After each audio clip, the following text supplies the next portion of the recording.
How do you fight? Do you shut down? Do you anxiously text the person over and over again? Are you someone who explodes?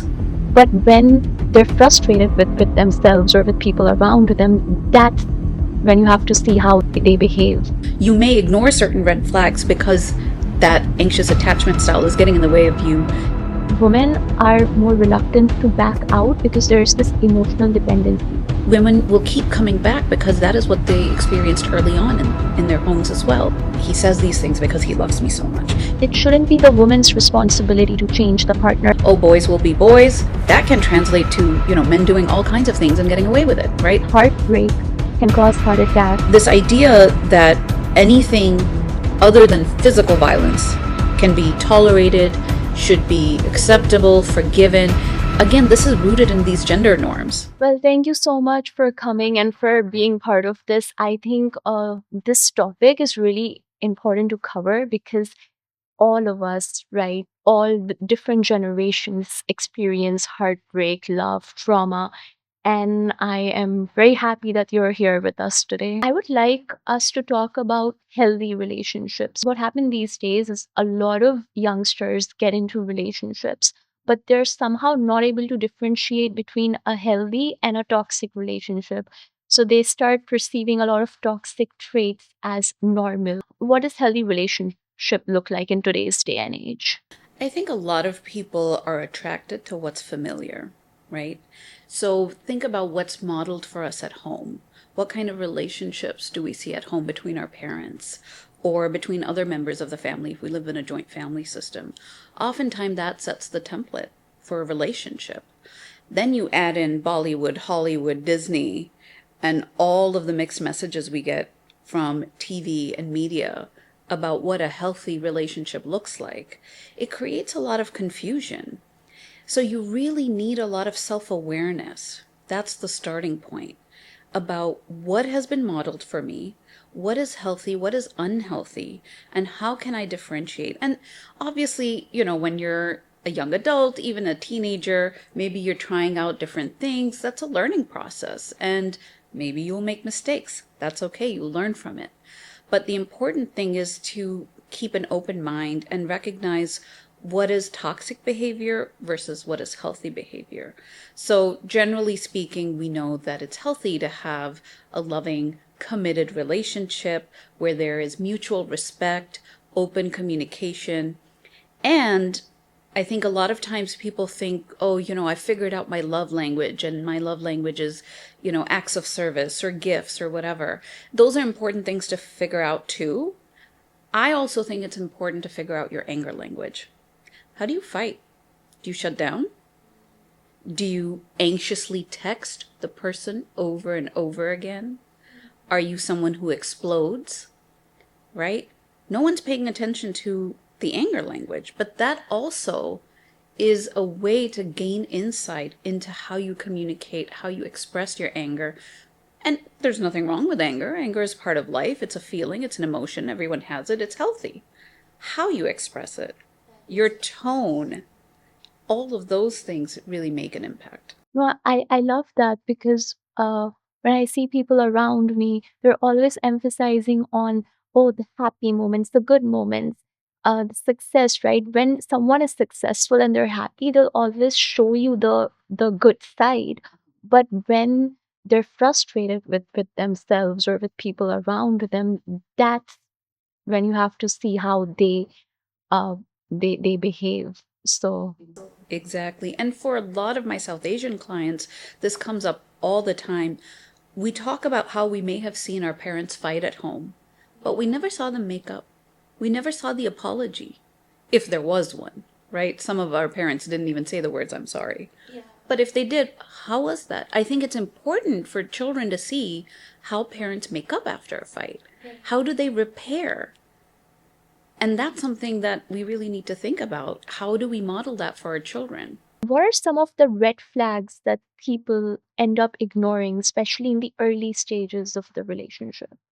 I think it depends on your attachment style. So if you are someone who is more anxiously attached, you're going to seek out reassurance. That could be, verbal reassurance, physical reassurance. You need to feel like the person is really committed and stable. And so you may ignore certain red flags because that anxious attachment style is getting in the way of you really being aware of how you're showing up in the relationship and how your partner's showing up in the relationship. Similarly, if you have an avoidant attachment style, maybe, you need your space. That's really important. There's a sense of independence and autonomy that you crave. But if you're attached to somebody who's anxiously attached, well, therein lies the conflict, because anytime you seek space, the other person's like, oh no, this is too much space. Are you thinking of someone else? Are you going to leave me? Are you going to break up? Right? And not to say that any attachment style is wrong or unhealthy. You can be securely attached, avoidantly attached, anxiously attached, and still have a very loving, fulfilling relationship. But knowing the play that happens between two people, right? The dance, that's really important, because in any healthy relationship, you need to know that the other person is accessible, right? Are you there for me when I need you? You need to know that they're responsive, that they will respond to you, and that they're engaged. And so those are some of the components that people need to think about in their relationships. And obviously relationships have different stages, right? The early stages, the honeymoon stage, everything is perfect. The hormones have taken over. You are just riding the oxytocin train, and it's beautiful. What happens afterwards when things slow down? Can that be okay? Can you realize that in a relationship, especially long-term relationships, there are ebbs and flows, there are peaks and valleys, and all relationships go through that. When it gets toxic is when you have emotional abuse, physical abuse, sexual abuse, domestic violence. I know people toss the word narcissistic around all the time these days, but really, what are some of those traits? Not everyone is a narcissist. However, there can be certain traits. And so being aware of that, and recognizing if you yourself are attracted to someone that keeps hurting you, maybe you need to take a step back and think about, okay, can I go to a therapist and talk about these things? Why am I attracted to these people that keep hurting me, right? It's not always clear cut. Is it me at fault? Is it the other person at fault? Sometimes relationships don't work out for a variety of reasons. So that brings me to a few questions. I think you raised some very valid points. Um, I feel that sometimes, especially in our society, women are more reluctant to back out because there's this emotional dependency. They start thinking that if they leave from the relationship, the society will blame them, their family will not accept them. And I know that now with a lot of women working and getting financially independent, that does help. And a lot of women are able to move out, and also men. I just don't want to say women, also men. But um I would love to know more about, how can one differentiate between true love and emotional dependence, right? How do you differentiate the two? And if you are stuck in a toxic relationship that is physically, mentally, emotionally abusive, then how do you actually overcome that emotional dependence and step out of it? Well, it goes back to what I said earlier about what we see in our homes. If we receive love in ways that are codependent, in ways that are unhealthy, that is our understanding of love. Right. So it's normalized that, yes, we are always in each other's business. There's no such thing as boundaries. And that is what love is. Or even when there's abuse sometimes, and I know this because I've worked in the domestic violence sphere, women will keep coming back because that is what they experienced early on in their homes as well. Or that's what they saw, that this is what their mothers did. Oh, he says these things because he loves me so much. He does these things because he cares for me. Exactly, exactly. And that kind of messaging becomes very, very ingrained early on. And so you really have to work through, like I said, self-awareness, whether it's through therapy, whether it's through reading certain books, just learning and growing it takes time to discover these things about yourself. And I don't mean to say that you have to work on yourself and then be in a relationship, because I don't think that works either. We heal in relationships, we don't heal in isolation. But it may take a few tries and a few relationships for you to really see, oh, here's the pattern, and this is what I need to think about. I really recommend a book called Wired for Dating or Wired for Love. There's two by Stan Tatkin, who looks at the neurochemistry and talks about the different attachment styles and has a really great list of questions that you can kind of ask yourself, not only to determine what your attachment style is, but how you show up in relationships and what are the potential pitfalls that you might face.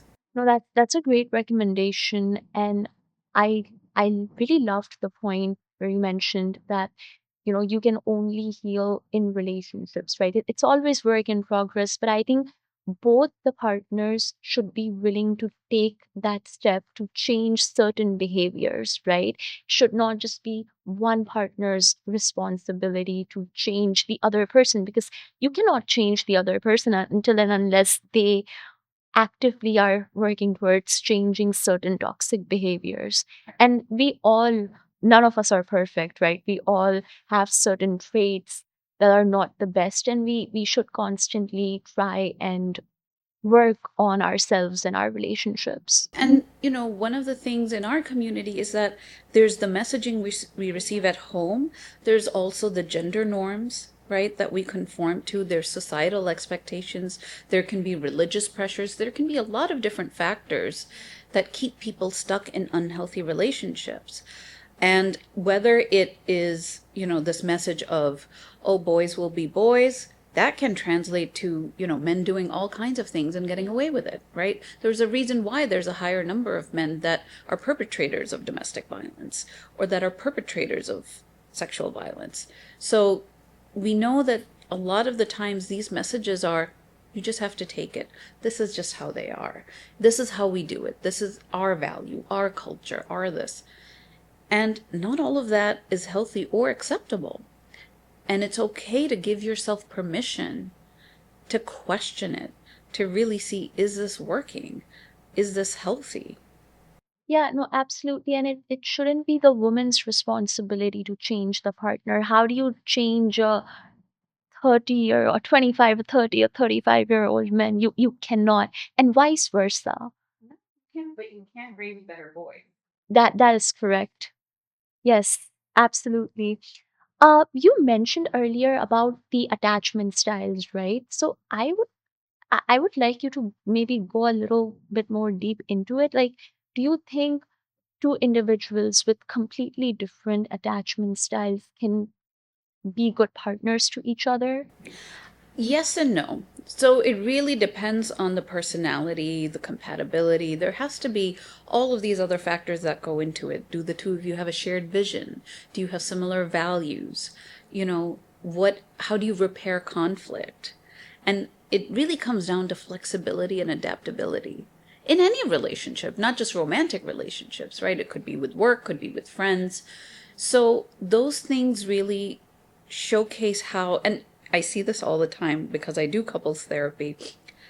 I see the attachment sort of dance between the anxious and avoidant a lot. And I think there's that saying, right, that you're attracted to the opposite. Some of that plays out. However, you may be attracted to someone who's very different and it's very exciting and it's new. Is it compatible long term? Only time will tell. And that's where I think couples therapy comes in. And, unfortunately, a lot of people go to couples therapy when it's the last straw, right? They're at the brink of divorce or they're at the brink of breaking up. That's when they're seeking help. I have so much respect for people who come in for premarital counseling or just come in for counseling because they want to improve their relationship. I think that's so healthy. It's so preemptive and it can be preventative. It can keep you from having, really terrible fights or being hurt or hurting each other. No, that is really true. And I was reading somewhere that heartbreak can cause heart attack and a lot of other conditions like brain hemorrhage. And was shocked. I was like, is that really true? What's your take on it?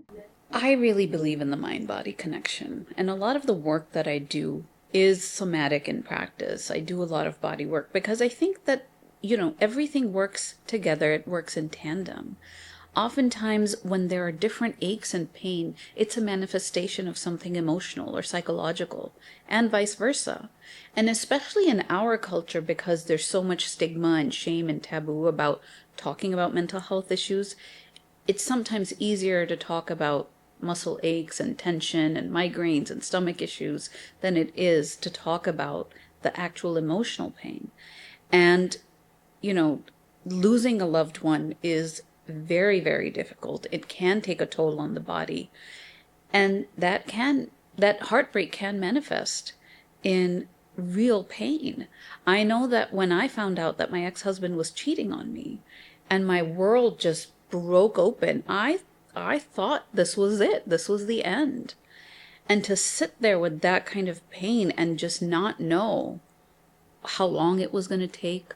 There was no magic formula. Nobody could tell me it will take you X amount of years to get over it, or it will take you X amount of years to find somebody else, or it will take you X amount of years to trust your judgment again, right? All of those things. So it was a really, really dark time in my own life, and I've seen it in so many of my clients' lives. And I come back to this quote from Khalil Gibran, where he says, "The deeper that sorrow carves into your soul, the more joy it can contain." And I really love that image because I didn't know how deep that sorrow went. It's like this well that just keeps going and going and going. And at the same time, you realize how much joy it can contain as well. Absolutely. And I think it's really difficult to deal with emotional pain because at least physical wounds and physical pain can be seen. You can open up to people, right? Like if, for instance, if I break my leg, I can open up to my family and we can seek treatment. But when it comes to emotional pain or when you're not doing well mentally, I think there's this taboo that exists that you're just not able to open up to your family members and people around you because you feel that they'll judge you. And it happens a lot of times. So it's more like I feel a lot of people just take in that pain and they try to process it themselves. And when they're not able to, that's when we see people taking drastic steps. Yeah. And I think, when you know that someone is in pain, sometimes it's hard to know what to really say. Whether they've lost a loved one, whether they're grieving something else, whether it's a divorce or a heartbreak. And it's a reflection of how we deal with our own pain, right? Some people will say, you need to get over it, you need to forget about it. And there are lots of ways to heal, but there's no one right way. You can't just pray it away, or you can't just numb yourself from it, and you can't distract yourself. When people come to me after a difficult breakup and they're saying, I don't know, should I start dating again? Should I wait? I tell them there's no right way to do this. Date if you want to, sleep around if you don't want to, find somebody to just be friends with and put yourself out there, or take time and travel alone, do things alone. Like there's so many ways in which we can heal. And yes, we need the community support. So find people that you trust, that are there for you, who are reliable, dependable. And, like I said, we heal in relationships, right? And so we need that support, that village, our community to help us heal. I would love to know, why do breakups feel so devastating from a scientific perspective? Why does it feel like your world has ended and there is no hope for the future?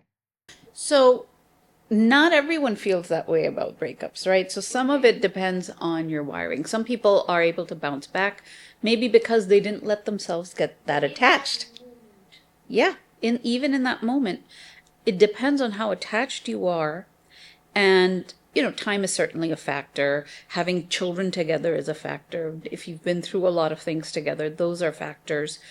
So it depends on how long you've been in the relationship. But if it's something that you felt really invested in, very attached to, you saw that vision of yourself together, growing older, having children, being a family, all of those things, and suddenly that future is gone. It's hard. It's you're grieving not just the loss of that person, you're also grieving who you thought you were going to be, what your life looked like.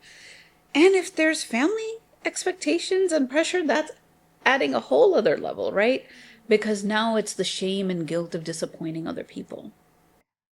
So you're saying that it depends on a lot of factors from your personality and how you are as a human being. Like if you see someone who is really sensitive, they're going through this, they're gonna take more they're gonna be more emotionally attached, right? And then it also depends on the societal expectations, your family support, uh, how serious or committed you are towards a relationship.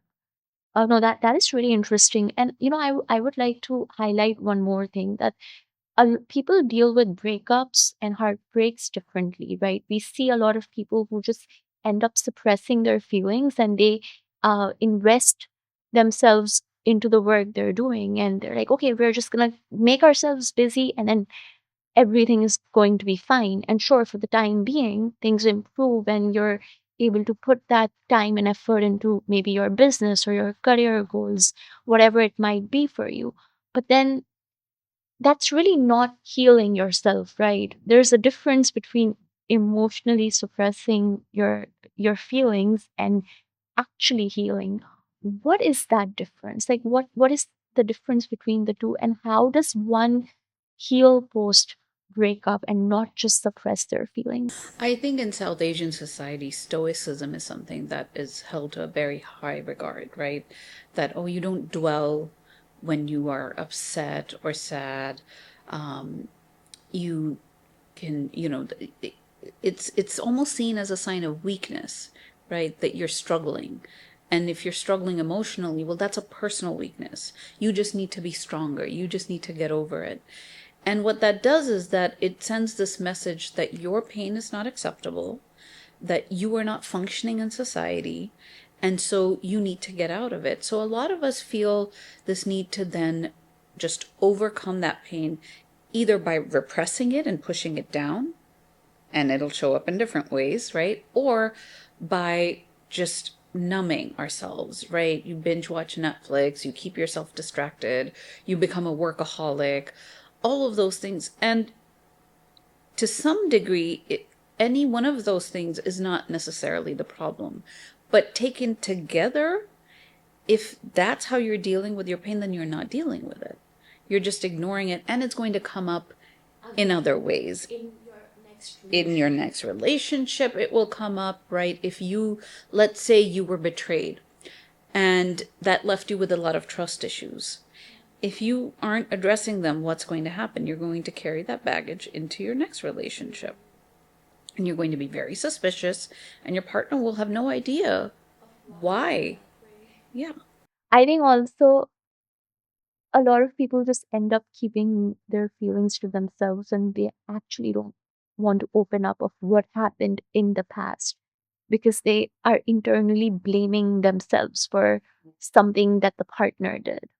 Right, exactly. And, this idea of blaming yourself, sometimes it's a way to manage the helplessness that people feel, right, when there's a breakup, because you feel so out of control that at least if you're blaming someone, even if it's yourself, you can say, okay, this is what happened. And this, sometimes you don't know what happened because there's your side, there's their side, and then there's what actually happened, right?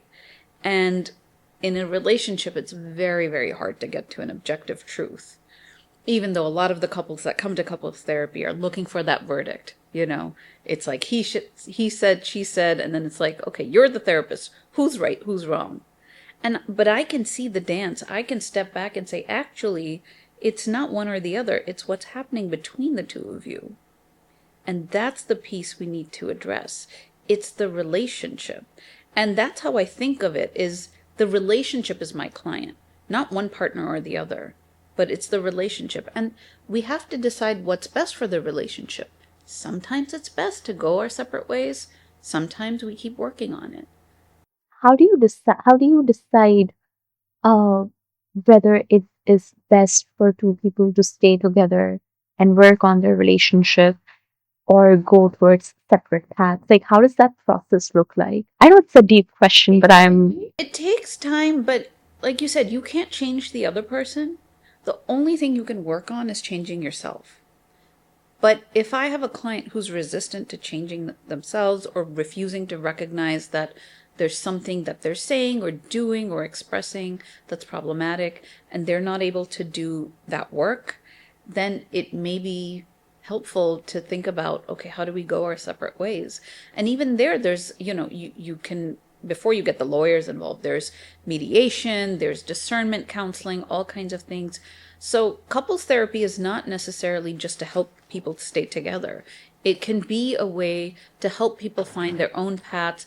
It can be a way to help co-parent in a healthy way, right? If there's children involved, how can you still be respectful to each other? How can you be mindful of, all of those different factors that still make you a family? I was watching a different podcast on the same, very similar topic, and the guest was saying that sometimes people know that they need to get out of a toxic relationship, but they just don't have the courage to do that.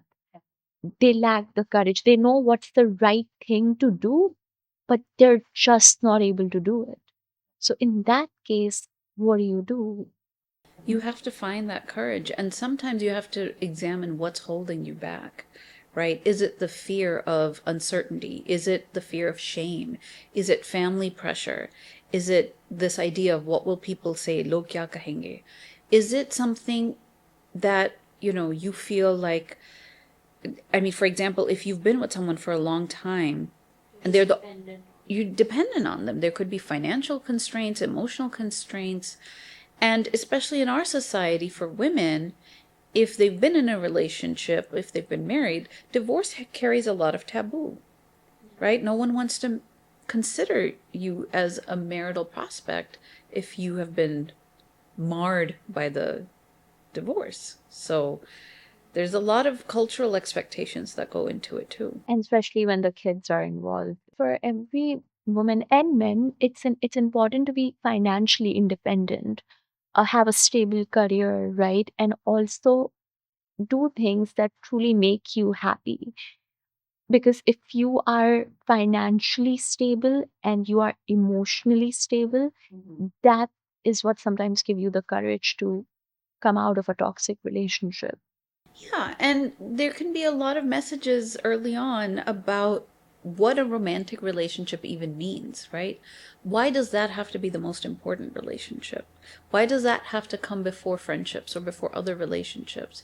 Because then it becomes the only way that someone defines themselves is in this romantic relationship. And that person and those expectations become the be all and end all. And that's a lot of pressure on any relationship. If this person is expected to be your partner, your best friend, your caretaker, all of these things, that's too much.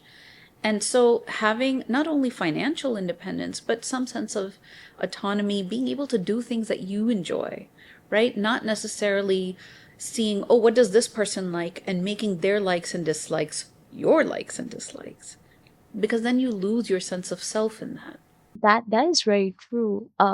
When you and I see this in a lot of young people, and I have also experienced this at one point, that sometimes you get so attached to the other person that you want to change yourself for them, and you want to do the same thing that they're doing because you just want to be around them all the time. And I think that's wrong. Well, it's just unhealthy, right? If you're completely transforming yourself to fit someone else's mold, then either down the line you're going to become resentful because you've changed yourself so much and now you don't even know who you are anymore, or they will feel suffocated and they will need that distance. So it's important to find a healthy balance between, of course we change for other people, and it's good to have influence over somebody else and be influenced by other people.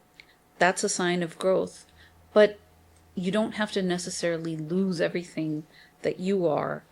And I think for people, when they feel lost, they're more likely to become attached and then adopt someone else. Like who they are is not good enough. In the South Asian society, there's this notion that, oh, if he is or if he or she, because it can work both ways, is abusing you physically, take an action. Right. But the emotional abuse or gaslighting or infidelity are not perceived the same way. Why is that so? And I would actually like you to break down this term gaslighting, what it is, and what are the signs that someone is going through that stage in their relationship. So a lot of people, again, gaslighting is another term that's used a lot. And people think anytime someone is disagreeing with you, that's gaslighting. That's not what gaslighting is. Gaslighting is when something is happening and your partner in a romantic relationship is actively telling you that it's not and making you feel crazy. Right? That's it comes from this movie, and that was what was happening in the movie. But this idea that anything other than physical violence can be tolerated, should be acceptable, forgiven. Again, this is rooted in these gender norms because it works in some ways, not the other, right? So it's okay for men to have natural urges, quote unquote, because this is just the way they are. But if a woman is being unfaithful, then that's absolutely then it's grounds for divorce, right? So there's a lot of different standards when it comes to gender norms in South Asian society that then determine whether or not someone can be forgiven, whether or not something is acceptable or not. So it's more so based on the gender, whether you are a man or a woman, rather than the sensitivity or the extremity of the issue. Yeah, I think it's oftentimes dictated by those gender norms. But I do think that there's, this attitude because, with physical abuse, people are nowadays at least much more aware of the harm that can cause, and that's something that, over time has changed. But some of these other things, especially emotional abuse, because it's not always visible, it's not always clear what is emotional abuse or what is just a disagreement or what is just a fight. And a lot of times you will hear older adults in our community say, well, this is just how things are. Every couple faces this, this is normal. And the line between normal and unhealthy then gets blurred. I also see a lot of people, a lot of men and women who are just not like if they have one unsuccessful relationship, then they just feel that everyone is like that, which is also not true because not everyone is like that, right? There are good men, there are good women, there are good individuals that exist in the world. um but there's just this thought that it happened to me once, it's going to happen again, because it's just everybody who does this, and maybe this time it will be worse. So how can one build emotional resilience after a heartbreak or a very bad breakup from a toxic relationship? I think it comes down to maturity, flexibility, adaptability, and self awareness. So, this idea that, okay, I went through something terrible, this means that everybody else is going to be like this, that's a sign of immaturity, right? Not being able to recognize that there's lots of different people out there and that you can make different choices too. So sometimes it's about maturity, having perspective. Then there's the adaptability and flexibility of thinking. If you are someone who is more inclined to very rigid ways of thinking, you're more likely to get stuck. And this is where black and white thinking really hurts us. The all or nothing. We tend to look for patterns, we tend to look to control, and that's why we put everything in a neat little box. Reality is people don't fit into boxes, relationships don't fit into boxes, and there can be more than one truth. But that's a hard thing to hold. to live in the gray and to say, okay, there may be different shades that I'm not aware of. Because when we try to, exert control and say, well, this person is like this or this person is like that, or even for ourselves, we put labels on ourselves all the time. I'm too emotional, I'm sensitive, I'm this or that. You don't leave space for anything different, for anything to change. But I think that that's absolutely true. And I think it goes back to our childhood and our upbringing because we are taught how to process and how to deal with physical illnesses and emergencies, right? Like if I'm running and I fall and I hit myself, then I would know that okay, there is a first aid box and I can just apply an ointment and do a bandage and I'll be fine. Or if I have a fever, I know what's the next thing to do. I can take medication or I can go see the doctor. But we are not really taught, as kids, we're not really taught how to process and deal with heartbreaks, grief, emotional toxicity, emotional disturbance. So, do you as as a mental health expert in this field and working with so many clients who deal with relationship issues and heartbreak and trauma, what part does your childhood play in this? It can be a big part or a small part, but I think what you're talking about is this idea of self regulation, right? We learn all of these things in school. We don't learn how to regulate our emotions in school. It is so important to understand that all of the feelings, sad, mad, happy, confused, all of these feelings are fine, right? They're not good or bad, they're just feelings. And what to do, what is a healthy response to each emotion? How can you cope? And learning, oh, my body responds when I take deep breaths, or I feel calmer if I have a stress toy or a fidget toy that I can use. Or maybe I need to talk to someone, or maybe I need to rest, maybe I need a drink of water. It doesn't have to be this complicated thing, but we don't learn emotional regulation. Most of us don't. And what we see modeled, how we see people talk about their feelings, it creates more confusion.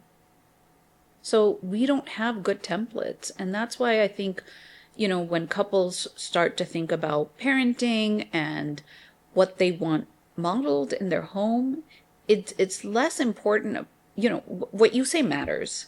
But a lot of the time children are learning by just observing, right? And they can see the discrepancy when you say something but you do the opposite. So it's really important to model that in front of your child so that they learn, yeah, it's okay for mom to get upset or for dad to get upset. How do they deal with it? Do they take a time out? Right. And then are they able to apologize? Are they able to come back and repair? Right. But that is really true. We learn and we do what we see. And if we're not seeing the right things, that can be in our households, in schools, in universities, even media, for instance, then that does have negative impacts. I would like to talk about infidelity.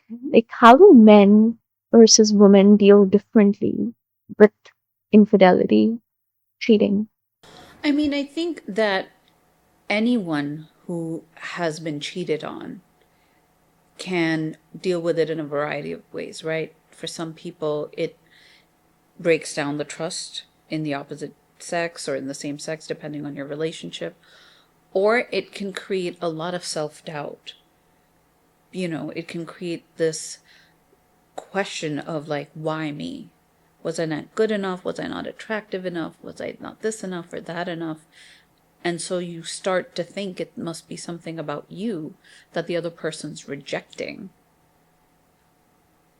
And that rejection can really damage your self esteem and your self worth. And if you've struggled with self confidence to begin with, that can be really damaging. Because it takes a lot to be like, okay, this person missed out on something great because they left me. And somebody else is going to see my value. Someone else will appreciate what I bring to the table. Do you think this urge of wanting to change oneself and blaming themselves or thinking that oh I'm just not good enough, that's more prominent in women than men. No, I would say I see it equally with everyone. I think it just manifests differently in women and men. And I think men will hide it more, where I think women are more open about just being self-deprecating. Yes. Whereas men will hide it, but I see a lot of men struggling with confidence issues as well. And sometimes it's just not apparent because that's not how they're socialized, right? Men are not really socialized to talk about their feelings and be open and vulnerable, but there's certain behaviors that they'll do that will indicate that they struggle with self-confidence too. And I think, especially teenagers, I've worked with adolescent boys, adolescent girls, everyone's struggling with self-esteem, body image, you know, and so that's such a critical time. And that's really important to know where the messaging is coming from. What are they understanding about what their body looks like? They're going through so many changes emotionally, physically. How can parents and community help them cope with that, not make them further feel shameful or embarrassed? So really creating that atmosphere of support and, body positivity. So what you're saying is that both men and women are dealing with confidence issues, lack of self-esteem and self-confidence. It's just that they express it differently. And then if you look at cultural differences, then I would say yes, that because of how boys and men are treated in South Asian society, it certainly elevates them, right? But that will then create problems later on in life too. And I think that in different cultures, women have come really far, right? Because a lot of their moms have told them, look, this is what I had to go through. I don't want this for you. So they really allowed their daughters to find independence, encouraged them to be more autonomous and free thinkers. There hasn't been a lot of change in how people are raising boys. So the boys have been left behind in a lot of ways. And now they're struggling to catch up, right? And so they feel like, okay, there is a difference, and they don't know how to overcome it. No, that is really true. And going back, uh there's this perception that men don't feel pain, men should not cry. Uh men ha- m- if you're you have to be the men, you have to be tough, you have to protect the woman in you have to protect the woman in your house, and women on the other hand are taught exactly the opposite, like you have to be uh more emotionally expressive, right? You need a man to be there for you because he's gonna protect you. The world is really bad and there's no future you have without a man. Even if the woman, if the girls are financially independent, they have a good social life, still there's this pressure to find someone by a certain age. And I don't refute that. I mean, I think everyone needs a partner, a good partner, but I just think that pressure is wrong. It is wrong. And a lot of the men that have opened up to me have said, when I've tried to be vulnerable, it's the women in my life that have shut me down because they don't want to see me being vulnerable. So I think it really comes down to everybody to do their part, right? Because there's certain stereotypes that women also hold about men that can really hurt the relationship. And so why don't we create more openness and allow both partners to be vulnerable? Right? Because men have to hear it all the time. You're not man enough, you need to toughen up. Yeah. And sometimes that's coming from the women in their lives. So that can be a partner, that can be the mom, that can be sister, close friend. So they're just putting a facade and trying to be really, really strong emotionally and mentally until they hit that break point and then just explode. Interesting. I would like to know what are the benefits of crying? Because I know it's such a random question that I just but I think it's good to cry, right? Not every day, but sometimes. Well, crying allows for release, right? What does crying do? Think about it physically. Your eyes release tears, right? You take deeper breaths, right? So it's a very cathartic response. And what happens when you're trying to control the crying? Your throat will get constricted, right? A lot of times people feel like there's a lump in their throat. You feel tight, you feel blocked. Emotions need release. So if you have sadness, release it. It doesn't mean you have to cry constantly. It doesn't mean you have to cry in any one particular way. But crying is a release, and it's okay to cry, regardless of your gender. Interesting. Yeah, because I always wonder, I'm like, oh, what's the hell? Like, I know few individuals who are very sensitive and they cry every day, which is also not normal. So, like, how do you differentiate between what's normal and what is not normal, or does it really depend on person to person? It depends on the person. It depends on what they're crying about. I think there's a lot to cry about in today's world. There's atrocities happening everywhere. And some people feel very attuned to that pain. Other people are numb to it, and other people fall anywhere in between. So, before entering into a new relationship, right, what are some of the questions that you should ask to your partner? Now, this can be just a relationship or it can be marriage, right? Because I feel that what happens is, especially in our culture, the families are more concerned with, okay, how much the other person earns, um, rather than how they react when they're angry or frustrated. Like the focus is more on the external parts and the money and the lifestyle and the family status, but not actually the emotional traits and behaviors of an individual. So, what are some of the questions that both partners or the families involved should seek answers to before? I think it depends on the nature of the relationship. If it's a more casual relationship, you may not need to go so deep into things. But if it's a more serious relationship, then it's important to talk about all of the different values, right? And that means talking about finances, talking about attitudes towards money, talking about, whether or not you see yourself having children, whether or not you would relocate for someone, right? What are the roles? What are the expectations? How involved is your family? How involved do you expect my family to be? All of those questions are important to figuring out, is this going to be compatible long term?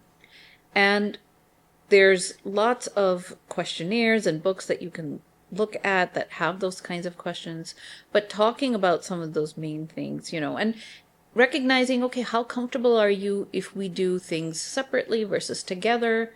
What does that balance look like to you? What have you learned from your previous relationships? What do you see, being compatible for you in a partner? What are the things that matter to you? And then sharing what are the things that matter to the other person. No, these are wonderful questions. I'll keep these in mind. Uh, but don't you think that the people say one thing, like obviously if I'm going if to see someone, or if I am in the initial stages of dating or being with someone, I will act all perfect and I will give them the best answers, but sometimes words and actions don't match. Well, then that's your red flag, right? And it's important to also recognize that, yes, when you're meeting someone initially, both of you will present the best image of yourself, right? And so some things will take time, and that's why it's important not to rush and, take time. I think of, people are different in Chicago during the winter versus the summer, right? I mean, personality changes. So you have to see someone through all four seasons to see how they are, because they could be very different in the winter and very different in the summer. is very powerful way to end it. Well, thank you so much for your time. I really, really enjoyed this conversation, and I think it flowed very naturally. And I don't know if you were seeing, but I was trying to find some of the answers of my own questions. Um, yeah, I loved it. Thank you so much for being here. Thank you. All right.